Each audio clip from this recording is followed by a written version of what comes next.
Bonsoir, Mesdames, Messieurs. François Trépanier qui vous souhaite la bienvenue à une autre édition de La Vitrine. En deuxième partie d'émission, on reçoit Fanny Laroche, la présidente, directrice générale et cofondatrice de Flora Cuir Végétal, qui s'est distinguée au dernier gala Ose Entreprendre.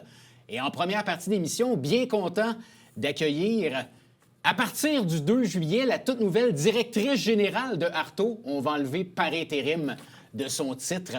Annie Ducharme est avec nous. Bonjour, Annie. Bonjour, François. Bienvenue à l'émission. Merci infiniment de me recevoir. Bien, ça fait plaisir. Ça faisait quelque temps qu'on avait prévu cette entrevue ensemble et on a reçu un communiqué de presse pas plus tard que vendredi passé, comme quoi il y avait un changement de direction à la tête d'Arto. Tu étais déjà directrice générale par intérim, mais à partir du 2 juillet, tu deviens directrice générale à temps plein. Premièrement, félicitations. Merci infiniment. Je suis ravie là, de pouvoir rester chez Arto, en fait.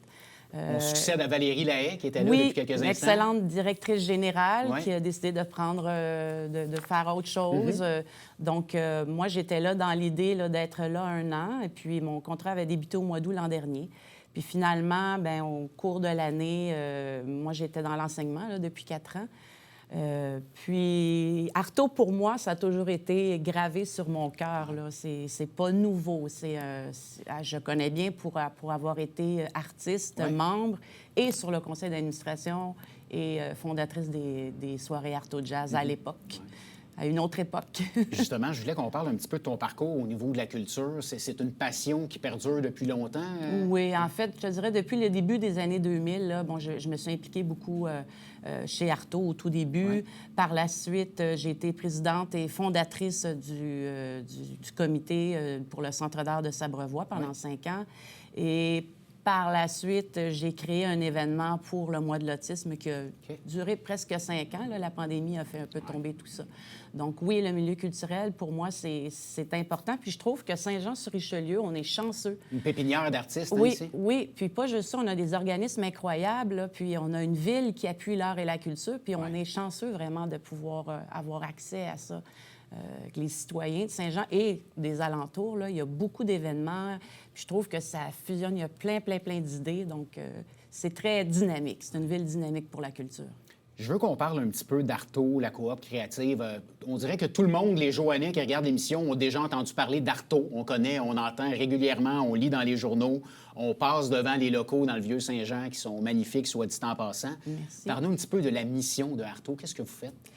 Bien, Arto, c'est une coopérative, c'est un organisme culturel qui donne un accès aux artistes amateurs et professionnels, un lieu pour créer, pour s'exprimer. Et surtout, Arto est là pour diffuser et promouvoir les arts et la culture dans la région. Donc, on se démarque par une programmation très diversifiée, que ce soit des artistes en peinture, en sculpture, en écriture, en musique. On a plein d'activités chez Arto. C'est toujours gratuit, ou presque. Pas toujours. Des fois, on a des petits événements comme en musique, mais on a plus de 25 vernissages par année chez Arto, plus de 25 expositions. On a 2 galeries. Il y a la petite galerie, il y a la galerie Gilles Gemme. On a aussi des organismes qui viennent exposer chez Arto, que ce soit les Impatients ou... On a des événements très particuliers, donc c'est ça, on a une grande variété. Puis je pense que la population doit découvrir Arto. Aussi, on a une boutique, donc on a beaucoup de membres en métier d'art, donc que ce soit de la joaillerie, des bijoux. On a des auteurs, des autrices qui sont poètes. Donc, non, c'est vraiment une place à découvrir. Puis je m'aperçois que... quand je suis devenue directrice générale par intérim, les gens me disaient « Ah, Arto, mais c'est quoi ça, Arto? Ouais. » C'est encore à découvrir. C'est encore vraiment à découvrir. Les gens passent devant, mais ils ne sont pas certains. Des fois, ils sont gênés de rentrer parce qu'ils ne savent pas trop ce que c'est exactement. Ah, OK, c'est une galerie d'art. C'est ça, parce que vous avez pignon sur rue. Les gens peuvent passer, peuvent entrer, mais... On s'en parle, là, puis on dirait que les gens n'ont pas le réflexe, justement. Non, c'est ça. Puis bon, nous, on est ouvert du mercredi au dimanche. Il y a souvent des activités les fins de semaine. Les vernissages sont souvent les jeudis soirs. Puis, Arto initie 2 grands événements dans la région importants, qui est la Rencontre des arts qu'on fait la fin de semaine dernière et le Symposium d'art du Richelieu. En septembre. Oui, bien en ça? septembre, qui aura lieu en septembre, le 5, 6, 7 septembre. C'est 2 événements différents parce que Rencontre des arts, on a reçu cette année 36 artistes Wow. en peinture, en photographie et en sculpture. Et d'année en année, on essaie de faire en sorte que les gens se déplacent pour Rencontre des arts. Donc, on avait beaucoup d'animations pour les familles cette année, que ce soit des ateliers de cirque, des ateliers de céramique. On a eu du beau temps le C'est ça, je m'en allais dimanche. dire, le Oui. week-end a été... Bien, en fait, je suis contente. On a eu un dimanche magnifique, ensoleillé, parfait pour visiter Rencontre des arts. Beaucoup de visiteurs le dimanche. Ouais. Le samedi, c'était correct. Le vendredi était un peu plus difficile, surtout que c'était le lancement. Mais non, c'était un très bel événement. Bon, on dit la 33e édition parce que les gens de Saint-Jean connaissent bien Rencontre des arts. Savent qu'il y a eu toutes sortes de formes. Ça a été au Collège militaire. Centre des aînés également. Centre des aînés, au musée. Il y a eu... puis au début, ce n'était que des sculptures. Artaud a pris Rencontre des arts en 2012, en fait. OK, quand même. Oui, mais il s'est transformé. C'était au Collège militaire, c'était l'automne. En 2023, Valérie a ramené Rencontre des arts dans le centre-ville puis au printemps. Donc, c'est tout à fait une autre idée, d'autres éditions, là, ouais. Bien, justement, je voulais qu'on fasse un retour. Tu en as parlé beaucoup. Qu'est-ce que ça représente pour vous au niveau de l'organisation, Rencontre des arts comme ça? Là, c'est un gros événement qui regroupe plusieurs artistes. Qui peut y participer? Est-ce qu'il y a quelqu'un qui travaille Est-ce que tu travailles à l'année là-dessus, sur l'organisation? En tant que DG, moi, je suis... En fait, chez Artaud, ce qui est extraordinaire, c'est qu'il y a beaucoup de comités. OK. Il y a beaucoup d'artistes qui donnent du temps pour organiser les événements, parce que la DG ne peut pas tout faire, là, parce qu'on a vraiment beaucoup d'événements puis d'activités. Donc, il y a toujours un comité de sélection. On reçoit les dossiers, on fait un appel de dossiers pour Rencontre des arts. Okay. On reçoit beaucoup de dossiers. C'est ce que je m'en ai dit. Oui. J'imagine la popularité de l'événement fait que vous ne manquerez jamais de dossiers. Non. Ouais. On reçoit beaucoup de dossiers. Puis, je pense, cette année, on avait sélectionné 36 artistes, puis c'était parfait pour le site, là. Je trouve que les gens ont pu se promener, bien voir, prendre le temps d'aller voir chaque artiste. C'était pas tout petit. Qu'est-ce que ça prend, Annie? Quels sont les critères pour qu'un artiste puisse être sélectionné pour participer à la Rencontre des arts? Il faut que ce soit un artiste professionnel. Ce sont les artistes professionnels qui exposent, qui aient une démarche artistique claire, un bon CV. Puis, on peut avoir des artistes pas seulement en peinture, en sculpture et en photographie. Ouais. Donc, l'événement a été à la hauteur de vos attentes, malgré Miss Météo le samedi. Oui, ça devient de plus en plus difficile de travailler avec la météo, on dirait. Là, est-ce qu'on se penche déjà sur la 34e édition? Est-ce qu'on a déjà vu, des trucs qui se sont passés cette année, on a rencontré des gens. Est-ce que vous avez déjà des idées là, en tête pour la prochaine édition? Oui, ça c'est sûr. Il y a déjà des choses sur la table pour l'an prochain, des belles surprises qu'on ne va pas dévoiler tout de suite, mais que je pense que le public va apprécier énormément ce qu'on veut. Nous, le lendemain, on avait déjà... Regardez, il y a des choses qui ont très bien fonctionné, puis il y en a d'autres. Il faut amener toujours du nouveau aussi. Il ne faut pas rester stagnant dans nos idées. Puis on est à la bonne place pour ça. Hein? Les arts, c'est la folie qu'on veut. Notre vision, beaucoup, c'est d'amener la folie. On en a besoin, ou en plus, là, avec tout ce qui se passe. Les gens ont besoin des arts et de la culture. Et la culture, elle est transversale. Elle est partout, cette culture-là. Donc, c'est important que les gens puissent s'en imprégner. Oui. Parlons un petit peu de la nouvelle image de marque pour Artaud qui a été lancée. Oui, en fait, on a discuté dès l'automne, quand je suis arrivée, on a regardé un peu notre image. Puis on a trouvé un jeune designer graphique pour retravailler notre logo. Donc, le logo, ça faisait longtemps qu'il avait été dessiné. Puis on trouvait aussi que notre enseigne était... Bon, on avait besoin de changement. Un petit rafraîchissement. Un gros rafraîchissement, plus moderne, plus stylé, tout ça, avec de la couleur, parce qu'on n'avait pas de couleur dans notre logo.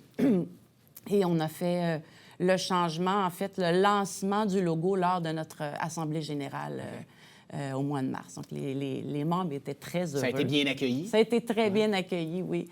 Puis on a changé notre enseigne aussi dernièrement, donc...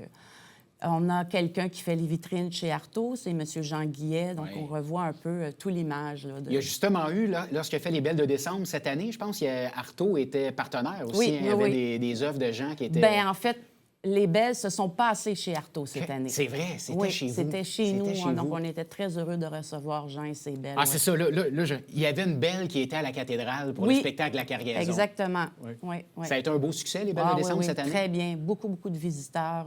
Jean était très heureux et nous aussi. T'sais. Il y a beaucoup de gens qui ont découvert Artaud par les belles. Hein. Oui. C'est ça. Il reste 3 minutes, Annie. Oui. Qu'est-ce qui s'en vient pour Artaud dans les prochains mois? L'été s'en vient. On va se recevoir en septembre pour parler de... Bien, un petit clin d'œil vite. Actuellement, on a une super belle exposition. La force d'Artaud, c'est aussi de réunir les formes d'art. Donc, actuellement, on a les écrivains, les poètes et des artistes en art visuel qui se sont réunis ensemble pour créer l'exposition qui est là jusqu'à la fin août. Et en septembre, c'est le dévoilement de notre programmation. Et je peux peut-être dire la surprise, c'est qu'on est vraiment ravis, on est heureux de recevoir notre artiste du Québec multidisciplinaire, Raoul Duguay, qui va venir exposer ses toiles et ses sculptures au mois de septembre. Qu'on va peut-être avoir avec toi à la vitrine en septembre. J'aimerais bien, oui, j'aimerais bien. On aimerait ça, nous aussi. Oui. En terminant, Annie, je veux que tu nous parles un peu de la... Tu sais, on parlait que le Haut-Richelieu est une pépinière d'artistes. Qu'est-ce qu'on retrouve comme artiste ici à Saint-Jean-sur-Richelieu? Tu sais, j'en reçois beaucoup ici à l'émission, mais c'est moi où il y a plusieurs domaines qui sont mis de l'avant au niveau artistique ici dans la région. Il y a beaucoup d'acteurs, il y a beaucoup de musiciens, il y a beaucoup d'artistes peintres. On est vraiment une pépinière ici à Saint-Jean-sur-Richelieu, dans le Haut-Richelieu. Hein? Mais je pense qu'aussi, il y a beaucoup d'événements pour que c'est... Même la relève, nous, on va travailler beaucoup avec la relève chez Artaud là, dans la prochaine programmation. Il y a beaucoup de relèves. Puis, je crois que dans une ville où il y a beaucoup d'événements qui se passent à l'extérieur, on laisse la place à la scène, que ce soit, on connaît l'aspect Artaud, la Cargaison. Donc, c'est riche. C'est très riche, le milieu culturel. Donc, je pense que c'est pour ça je pense que les jeunes voient ce qui se passe, ils grandissent là-dedans, que ce soit à l'école, puis ils ont envie de continuer. Là, puis, ils sont bien appuyés aussi. On voit beaucoup de jeunes, puis de moins en moins, le traditionnel cliché sont devant les jeux vidéo où je pense que la culture est entrée. Je vois de plus en plus de jeunes qui se développent justement grâce à la culture, que ce soit une violoniste, que ce soit une artiste peintre. Je pense qu'on le voit, puis il y a un beau travail qui est fait dans les écoles justement pour que la culture puisse ressortir et faire partie du quotidien des enfants. Je ne sais pas si vous le voyez de votre côté. Bien oui, nous, d'ailleurs, on a des projets dans la prochaine programmation avec les écoles, justement. Donc, on pourra en parler quand je vais revenir. Là, absolument. Mais on a des beaux projets avec les écoles qui vont faire partie de la prochaine programmation. Ouais. Bien, Annie, merci beaucoup d'être passée en merci, studio. François. Félicitations pour cette nomination. Bien, merci, ça me fait plaisir. Félicitations pour la rencontre des arts également. Merci. On a vu que ça a été un succès. Je pensais à vous autres quand je voyais le samedi pluvieux, mais on s'est dit, il fait beau le dimanche, fait que au moins les gens se sont repris le dimanche. Oui, merci infiniment. Au plaisir de te recevoir en septembre. Parfait. Restez avec nous dans quelques instants. On parle de Flora Cuir Végétal avec la présidente directrice générale et cofondatrice, Fanny Laroche. Restez là.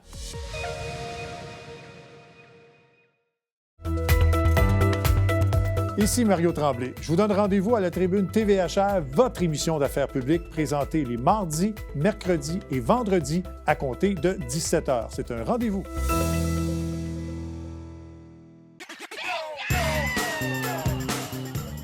Le Tonadette du bingo au Télébingo vous permet de jouer dans le confort de votre foyer. 4 500 $ en prix à gagner. Et pour ce faire, vous devez vous procurer un livret comme celui-ci au coût de 9,50 $ chez l'un de nos détaillants, dont la liste apparaît sur notre site Internet tvhr9.com. Donc, c'est un rendez-vous dimanche matin 9h30, Télébingo.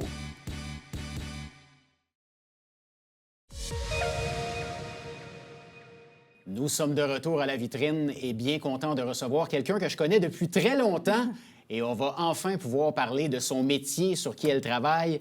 Elle a remporté 4 prix pour Flora Cuir Végétal, son entreprise, au dernier gala Ose entreprendre. La Johannaise Fanny Laroche est avec nous. Salut, Fanny. Salut, ça va bien? Bien oui, bienvenue à l'émission. Ça me fait plaisir d'être là, merci. C'est le fun de se recevoir et parler de ta passion, de ton métier. Oui. Écoute, avant de parler des prix que vous avez remportés, je veux que les gens puissent apprendre à connaître ton entreprise, Flora Cuir Végétal. Ouais. Qu'est-ce que c'est? Bien, Flora Cuir Végétal, ça le dit un peu. En fait, on fabrique une matière qui ressemble à un cuir. Donc, ce qu'on veut, c'est être l'alternative au cuir animal. Donc, en tout point, esthétiquement et le côté durable également. Mais on le fait à partir de résidus de pommes. Donc, c'est une innovation qu'on a mis sur pied il y a quelques années déjà, là. Comment cette idée-là est venue de fonder cette entreprise-là? Les gens te connaissent beaucoup dans la région, styliste et bien impliqué dans le domaine de la mode. On n'est pas trop loin avec l'entreprise, En mais effet. comment a mûri cette idée-là pour en venir vraiment à un projet concret? Bien, c'est plusieurs choses, là. C'est un amalgame de plusieurs réflexions que j'ai eues. L'idée est venue un peu pendant la pandémie. C'est sûr que je pense qu'on a tous été un peu confrontés à des nouveaux idéaux, des nouvelles façons de consommer et tout ça. Donc, ça m'est arrivé à moi aussi. Je savais que le cuir de pomme, les cuirs végétaux existaient déjà dans d'autres pays. On est un peu en retard à ce niveau-là. Mais l'idée est venue du fait que j'adore la mode. Ouais. Bien entendu, j'adore la mode durable. Donc, mon objectif, c'est toujours de consommer moins, mais mieux. Et j'essaie Bien dit, d'appliquer ça. ça. Bien, j'essaie de l'appliquer dans toutes les sphères de ma vie, mais effectivement, en mode également.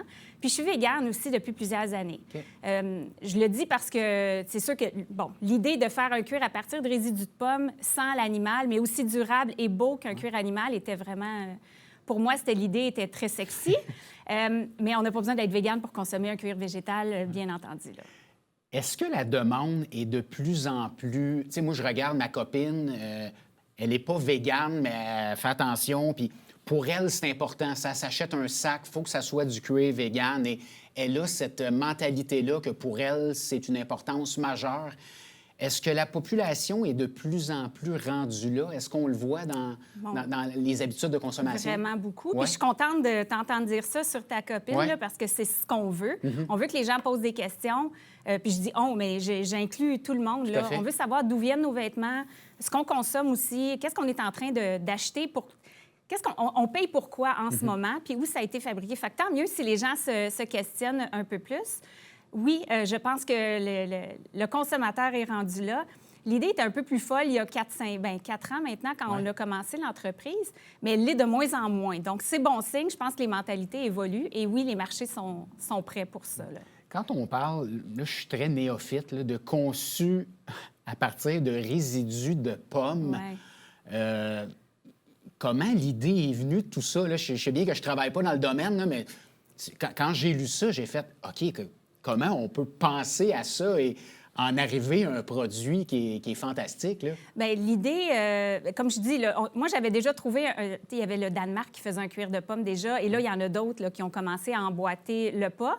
Puis c'est bon parce qu'il y a de la place pour tout le monde, puis je pense que c'est le fun de pouvoir utiliser un résiduel local, là, peu importe où on se trouve dans le monde. Mais l'idée m'a été inspirée de ça. Bien entendu, je voulais qu'on travaille à partir de nos pommes. C'est sûr qu'en Montérégie, on est toutes fiers de nos pommes. Absolument. Fait que l'idée était hyper intéressante pour moi de pouvoir travailler à partir de résidus de pommes du Québec. Mais c'est sûr que si on pense aussi à un déploiement à l'international éventuellement, le but, c'est de travailler à partir de résidus de pommes qui se trouvent un peu partout dans le monde. Et après vérification, il y a beaucoup de pays qui ont des résidus de pommes.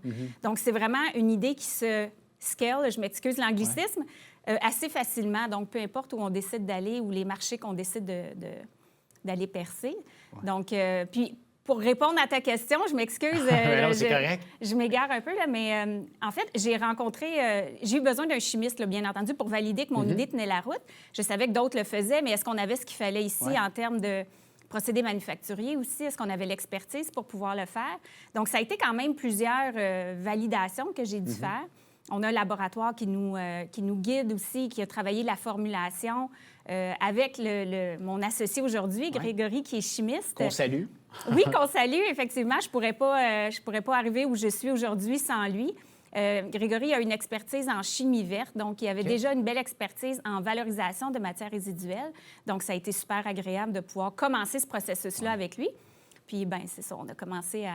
On est associés depuis maintenant 3 ans et demi, là, donc il faut croire que la relation est bonne. Elle est bonne. Oui, c'est ça. Parlons un peu de la réaction des fournisseurs, des propriétaires de vergers, quand, j'imagine, tu les as approchés pour vendre ton idée, pour parler d'idées. J'imagine que ça devrait être une première pour eux de se faire approcher pour ça. Je me rappelle à mes débuts, j'ai tellement fait d'appels bizarres auprès de gens juste pour voir si, il y avait l'expertise. Tenter le terrain un peu. Oui, j'ai contacté des gens qui faisaient des pâtes et papiers, des usines désaffectées de pâtes et papiers pour voir s'il y avait quelque chose à faire avec eux. En tout cas, quand j'y repense, là, vraiment, le cheminement a été quand même long, mais c'est correct. Je pense qu'il fallait que je passe par là. Les vergers, en fait, moi, j'ai contacté Charbonneau parce que je connais bien Mélanie. Donc, c'est sûr que pour moi, c'était une première approche facile. C'est sûr qu'au début, je pense qu'elle trouvait l'idée cute. Fait qu'il a quand même fallu arriver avec quelque chose d'un peu plus solide pour se faire prendre au sérieux. Mais le verger avec qui on travaille aujourd'hui, c'est eux qui nous ont contactés. Puis c'est suite à une parution dans un magazine agricole. Tu sais, des fois, tu apparais dans des trucs puis tu te dis, mon Dieu, je suis pas sûre que ça serve à grand-chose. Mais dans ça a été vraiment, pour nous, là, ça a été ça a été un bon point de départ parce que ce verger-là nous a contactés. Ils sont à Franklin. En Montérégie. En Montérégie. Ils font de la compote de pommes. Donc, pour eux, le résiduel, c'est la pelure de pommes et ils le transforment déjà en poudre pour... en fait, je pense qu'ils nourrissaient du bétail avec ça puis ils ont été prêts avec des surplus, probablement à cause de la pandémie. Donc, on a commencé à utiliser leur produit qui est déjà standardisé, déjà séché. Donc, on n'avait pas de manipulation à faire. Donc, prêt à insérer dans notre formulation actuelle. Donc, on travaille avec eux depuis les débuts. Puis, ils ont tellement de surplus, juste avec eux, je pense qu'on est bon pour au moins les prochains 5 ans, selon nos prédictions. Ouais. Comment se passe? Parce qu'on en parlait tantôt, Ordon, vous n'êtes pas une boutique, vous n'avez pas pignon sur rue, les gens ne peuvent pas t'appeler et dire on peut aller te rencontrer à ta boutique pour t'acheter un sac à main, par exemple. Donc, votre rôle est de fournir ceux qui vont fabriquer les sacs à main, c'est ça? Exact. Nous, on est fournisseurs. On est vraiment un manufacturier de cuir de pomme. Donc, on a un modèle d'affaires qui est business to business, là, pour B2B. B2B. Encore une fois, je m'excuse l'anglicisme. Il n'est pas dit qu'éventuellement, on ne fera pas... Peut-être pas nous-mêmes des sacs à main ou un produit fini. On l'a fait dans le cadre de la ruche l'année dernière. Ça a été un super beau succès. Puis ça nous a permis aussi de valider si le consommateur était prêt et curieux à tester. On a bien vu qu'il y avait un buzz en ce moment. C'est vraiment le fun d'arriver à ce moment-ci. Mais ça se peut qu'on travaille sous forme de collaboration pour quelques années. Pour aller chercher peut-être des futurs potentiels clients. 2, pour tester aussi notre innovation à travers différents codes d'utilisation. Puis on a déjà approché plusieurs designers, plusieurs compagnies qu'on aimait déjà québécoises pour toutes sortes de produits différents. Puis je te dirais que l'intérêt est super bon à date. Donc, on a vraiment hâte de pouvoir commencer cette collabo-là, ces collabos-là. Ouais. Tu l'as dit, là, tu es vraiment rendu dans une entreprise manufacturière. À la base, on te connaît comme une designer, artiste. Tu mets la main à la pâte pour pouvoir... Est-ce que c'est difficile d'être un peu en arrière puis de dire, bon, ben merci de nous encourager avec mes produits, mais tu n'auras pas ton mot à dire sur la confection? Est-ce que... Bien, ça reste quand même créatif. Juste le fait d'être entrepreneur, je pense qu'il faut être un peu créatif dans la vie parce que on se fait souvent dire non, il faut contourner des choses, il faut arriver avec des nouvelles façons d'approcher notre projet. Donc, la créativité reste quand même au rendez-vous. C'est sûr que c'est un peu différent. Ce que je trouve le plus difficile, c'est que c'est long. Je suis habituée dans le service, moi, où je me dis, bon, un matin, il me semble que tel service aurait besoin d'être repimpé de cette façon-là. Bien, voilà, c'est fait. On ajuste ça, puis c'est réglé le lendemain. Tandis que là, il y a des longs processus. Mon Dieu. Puis nous, on sous-traite la production. Donc, on travaille avec plusieurs partenaires qui sont tous locaux, mais quand même, qui ont d'autres clients aussi. Puis, ça avance bien, mais ça avance beaucoup plus lentement que j'aurais espéré. Mais apparemment que c'est comme ça que ça marche. Je veux qu'on revienne rapidement sur la campagne de sociofinancement. On en parlait hors d'onde. Ça a vraiment été un succès. Vous avez été victime de votre succès par la suite? Oui. En effet, ça a été... Oui, on a manqué d'inventaire. Donc, c'est un beau problème. C'est un beau problème, mais bon, c'est sûr que c'est jamais le fun de pouvoir dire « Oupsie, désolé ». Mais tout va se régler dans les prochaines semaines parce qu'on est sur le point de faire une prochaine... production. Mais est-ce que vous attendiez à ça? Tu sais, quand tu as dit... mon Dieu, souvent, les gens vont partir une campagne de sociofinancement, vont dire « advienne que pourra ». Je ne sais pas si les gens vont répondre à l'appel. Exact. Avais-tu un objectif en tête qui a vraiment été dépassé beaucoup? Bien, moi, l'objectif, ça m'a pris du temps avant de l'assumer, parce qu'au début, on se disait « Mon Dieu, on veut aller chercher 50 000 ». Puis je me disais... Après, quand tu calcules combien d'utilisateurs ça représente ou c'est quoi le montant investi par consommateur, je me disais, on n'y arrivera juste pas. Il y avait énormément de sollicitations à faire. Il y a eu beaucoup, beaucoup de travail en amont.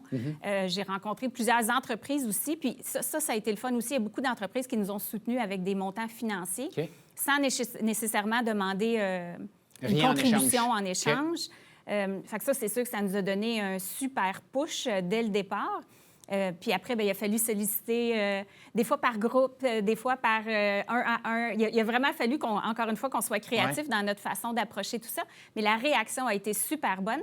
les gens, je suis contente, nous ont quand même fait part de leurs commentaires parce que c'était pas parfait.